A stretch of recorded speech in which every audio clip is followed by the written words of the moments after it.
Maddie's going to introduce our special guest. Armando Martinez. Let's give him a big round of applause. That's Maddie's daddy. Thank you. He's our state representative. He goes to Texas and he helps us make laws. So that way we can be safe, right?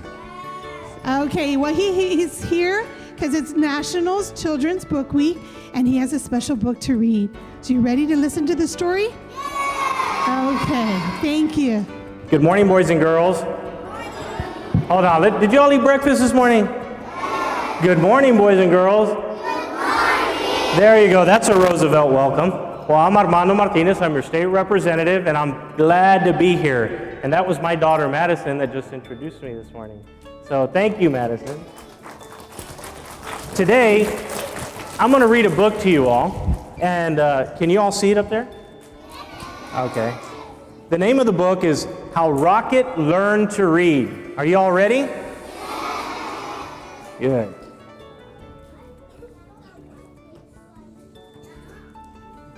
Here we go. Rocket loved to play. He loved to chase leaves and chew sticks. He loved to listen to the birds sing. Every fall morning, after chasing the leaves, Rocket would lie down in his favorite spot, under his favorite tree. There he'd sniff the neighborhood smells and settle in for a good nap. But one day, a little yellow bird startled Rocket. "Ah, my first student! Wonderful," she sang. Rocket was confused. "Student? I'm not but if I am your teacher," the bird interrupted, "then you must be my student." Rocket found it hard to argue with this bird. "I am so glad you saw my sign," the bird chirped. "Oh yes, I can see it," Rocket said, "but I don't know how to read." "Can't read? Fantastic," she waved a wing. "Welcome to my classroom." "But I just came here to nap," Rocket said. No, there will be no napping in class," declared the bird, "except, of course, during nap time." "Well, then I can take a nap over here," said Rocket. "I've had a very busy morning." "Not to worry, I'll be around every day," chirped the bird, "until the weather turns."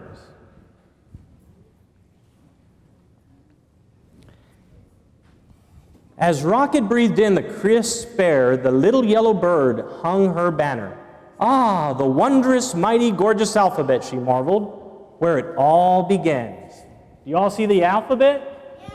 How many of you all know the alphabet? Everybody, right? Opening up a book, the bird began to read. She sang out the story of an unlucky dog named Buster, who'd lost his favorite bone.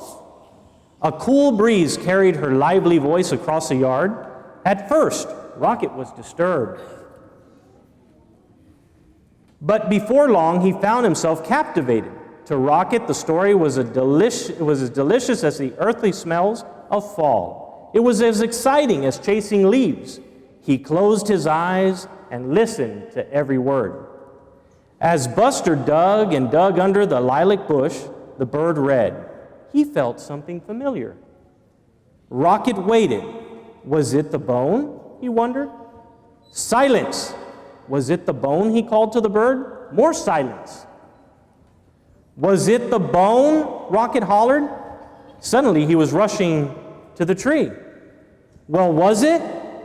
But the little yellow bird was gone. The next morning, Rocket arrived early. At last, the little yellow bird appeared. Hello, how wonderful to see you in class, she chirped. I can tell by your waggy tail that you are well rested. I'd like to hear the end of the story, please, said Rocket. That seems like a fine way to start the day, chirped the bird. She gave Rocket a name tag and began to read.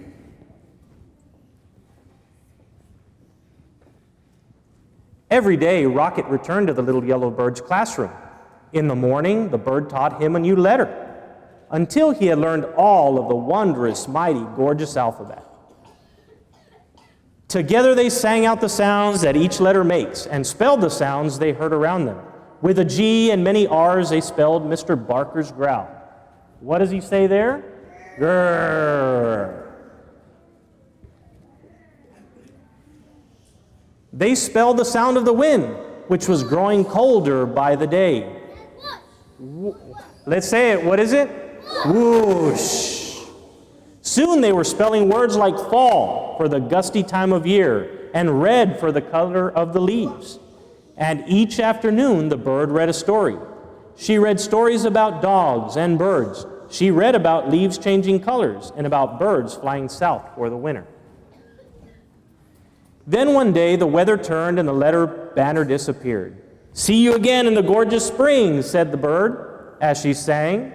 And as they flew into the wintry skies, she called, "Don't forget, words are built one letter at a time." The days grew shorter and the leaves fell from the trees. What letters are those? Can you see them? A, B, C. The grass became crunchy. Soon Rocket's classroom disappeared under the snow. He remembered the little yellow bird's alphabet and practiced his letters. Rocket thought about the bird's sweet chirp while he sounded out words like, what word is that? Dig, right? And wind and cold. He made new friends and spelled their names. Hello, Emma. Hi there, Fred. He spelled everything. Sun, and what's that other word? Melt, right? When Rocket spelled, what word is that? Mud. He knew that spring, as it always does, had returned. The breeze blew warmer, the grass grew greener, and a sign appeared. What does the sign say? Can you read it? Class starts tomorrow. Early the next morning, Rocket rushed to his classroom. As he waited, he spelled wag. Welcome back, Rocket, the sign says. Soon the little yellow bird arrived. Ha, my star student, she sang. How wonderful to see you. I can tell by the waggy tail that you are ready for class. Then together they began to read. They read stories about birds flying north in the spring. They read about picnics in the warm sun. And they read about Buster, the lucky dog who found his bone under the lilac bush. And when they were done, they read it again and again and again. The end.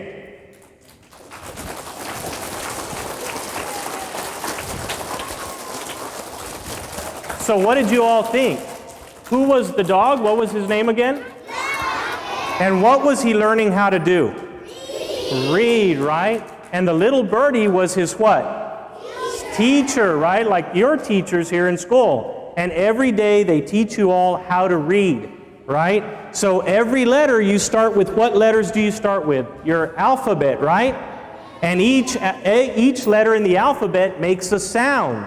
So you put those letters together, right? And you learn how to read. So let's give your teachers, Miss Wallace, and all of Weslaco School District a big round of applause. Thank you all very much. Thank you. So much Thank you, Miss for Wallace. coming and spending time with Absolutely. our students. Yes, God bless. ma'am. Thank you all. Have a good day. Continue to read. Stay in school.